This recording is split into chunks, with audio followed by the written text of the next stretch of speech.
Bonjour, aujourd'hui j'ai l'honneur de vous présenter une leçon d'écriture copie.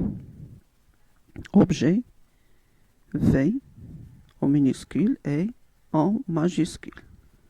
L'objectif de la leçon, c'est écrire en minuscule et en majuscule cursive le phonème V, puis recopier correctement une phrase composée de mots contenant le graphème V, écrit en minuscule et en majuscule cursive. Bon, maintenant, on va découvrir ensemble la phrase proposée pour la copie. Prenez vos livrets, la page 143 et suivez avec moi. Donc, dans la partie réservée pour la copie, vous voyez très bien la phrase proposée. Vous avez réalisé une bonne affiche sur la forêt. Je vais redire une fois la phrase.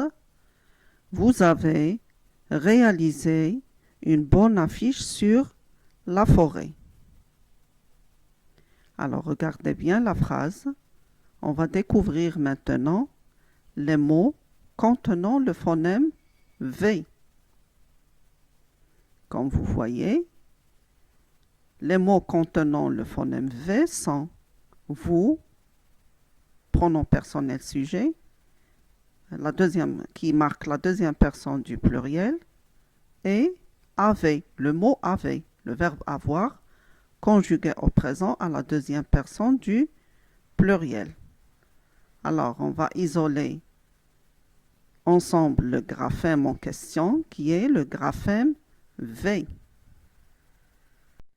Maintenant, on passe à la phase d'entraînement-réalisation. Comme on le fait toujours, on commence par s'entraîner à écrire le graphème V sur les ardoises. Et avant les ardoises, avant de prendre les ardoises, vous allez essayer d'imiter, d'écrire le graphème V en l'air.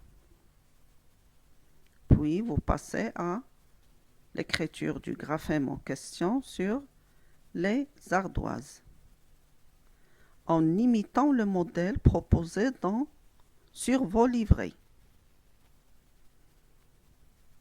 Alors du courage, je vous laisse le temps de prendre vos ardoises et d'essayer d'écrire le graphème V en minuscule et en majuscule cursive.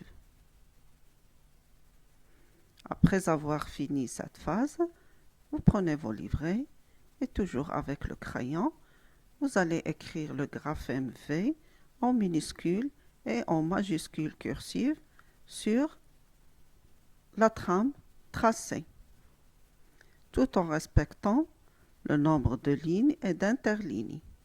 Donc, comme vous voyez sur la trame tracée, vous voyez le graphème V écrit. Le graphème V en minuscule, elle est écrite entre la ligne et la première interligne. Pour le graphème V en majuscule, on l'écrit entre la ligne et la quatrième interligne. Après avoir fini d'écrire le graphème sur vos livrets, on passe à la copie.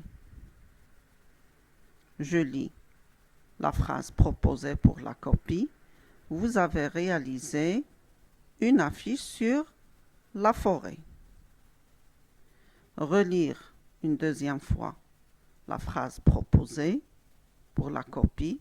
Vous avez réalisé une bonne affiche sur la forêt. Et toujours sur vos livrets. Avant de passer au livret, on va s'entraîner à écrire la phrase sur les ardoises. Quand vous voyez que vous avez maîtrisé l'écriture de la phrase sur vos ardoises, vous passez à l'écriture de la phrase sur vos livrets, toujours à la page 143. Merci de votre collaboration. et au revoir.